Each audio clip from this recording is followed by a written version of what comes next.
સુરક્ષાની વધતી જતી ટ્રાફિક સમસ્યા વચ્ચે સુરત ગ્રામ્ય પોલીસે કામરેજ 4 રસ્તા ઉપર મોટી કાર્યવાહી હાથ ધરી છે.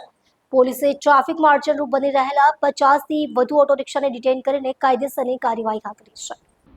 મળતી માહિતી અનુસાર કામરેજ 4 રસ્તા પર અવ્યવસ્થિત રીતે રિક્ષા ઊભી રાખવામાં આવતી હતી, જેના કારણે વાહન વ્યવહારમાં ગંભીર અવરોધ ઊભો થતો હતો. સ્થાનિક લોકો તરફથી વારંવાર ફરિયાદ મળતા પોલીસે આ કાર્યવાહી કરી છે. ડિટેઇન કરાયેલી રિક્ષાઓ સામે વધુ કાર્યવાહી હાથ ધરવામાં આવી રહી છે. આ ઉપરાંત 4 રસ્તા પર દબાણ કરીને સામાન મૂકી વેપાર કરતા ફેરિયાઓને પણ હટાવી દેવામાં આવ્યા છે અને તેમને સ્પષ્ટ ચેતવણી આપવામાં આવી છે કે ફરી આવી અવ્યવસ્થા કરવામાં ન આવે. પોલીસે ફેરિયાઓને યોગ્ય સ્થળે જ વેપાર કરવા સૂચના આપી છે.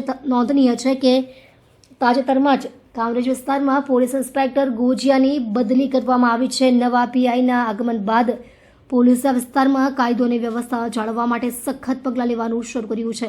સ્થાનિક લોકોએ પોલીસની આ કામગીરીનું સ્વાગત કર્યું છે. સુરત પોલીસ દ્વારા જણાવવામાં આવ્યું છે કે ભવિષ્યમાં પણ ટ્રાફિક નિયમોનો ભંગ કરનારાઓ સામે કડક કાર્યવાહી કરવામાં આવશે અને શહેરમાં અવ્યવસ્થિત રીતે વાહનો ઊભા રાખવા પર પ્રતિબંધ રહેશે. નાગરિકોને અપીલ કરવામાં આવી છે કે તેઓ ટ્રાફિક નિયમોનું પાલન કરે અને પોલીસને સહકાર આપે.